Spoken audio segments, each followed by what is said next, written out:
Hi guys, welcome to Travel with Austin. I'm Austin, and today I am back again in Rendville, Ohio, and today we're going to be covering the history of Rendville, Ohio.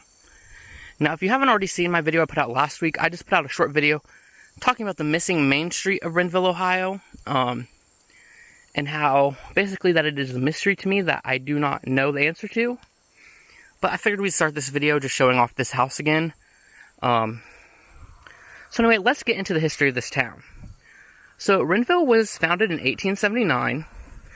One of the things that made it very unique at the time was that the owner, who owned the mines, hired African American miners, which was very uncommon because white miners were scared that having African American miners, people of color miners, would drive down their wages.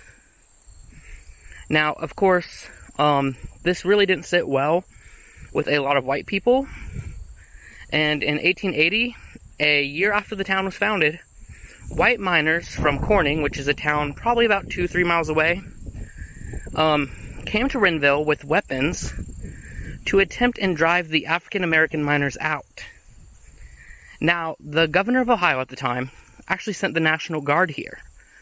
I believe there were a few injuries, but none of them were serious.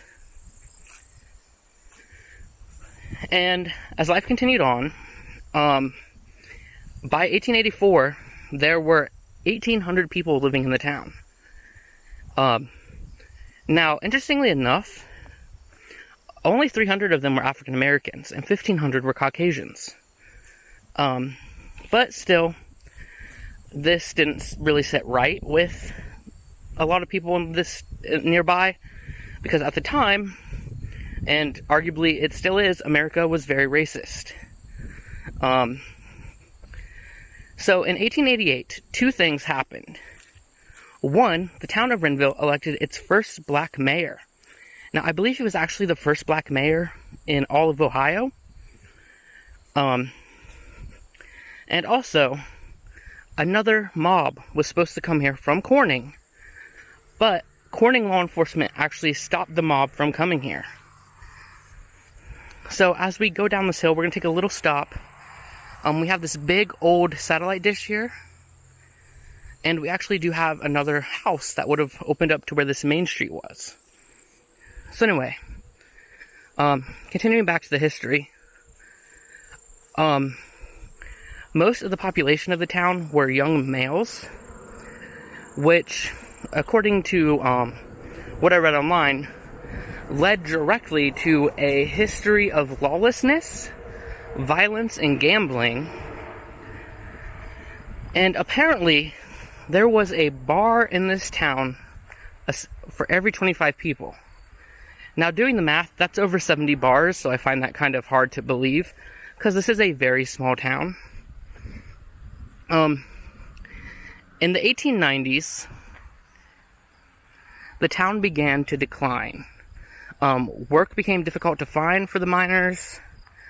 Many of the miners were in debt, and fire burned down many of the buildings in town.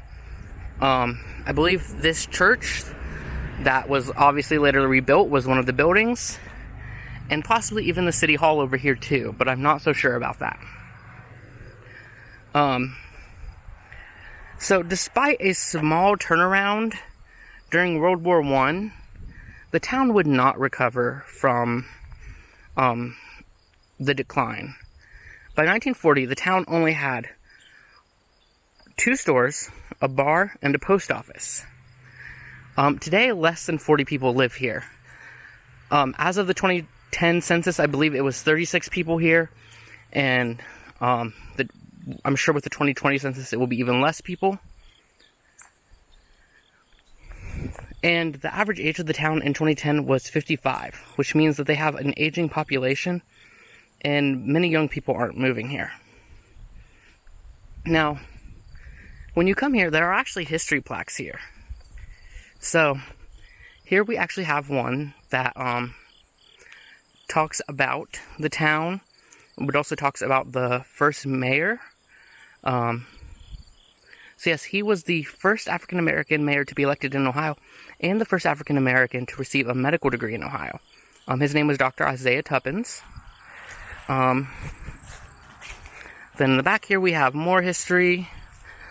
And something I actually did not know was that in 1969, Sophia Mitchell became Ohio's first African-American woman mayor.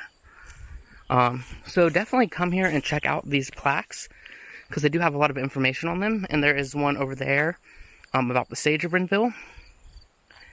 Now, today there's not a lot left here. There are lots of boarded up buildings that are private property. The actual old church down over there has actually been turned into a public artworks. And something kind of interesting over there is that they have a painted vase very similar to the Zanesville Circle of Vases, which I thought was very interesting. Now, this is the old town hall. I'm not really sure what it's used for anymore. It is locked up. There is a light on. And this building over here is actually set to become a museum at some point. Now, as far as I know, there are no stores left in the town. There's no post office, no bars or anything like that. And it's really just sad to see a town decline like this, especially a town that's just full of history. I mean, having so many people from here that were the firsts, it's especially rich in African-American history. And something I hope to be able to show off in a later video is there is actually a school somewhere in the woods up there.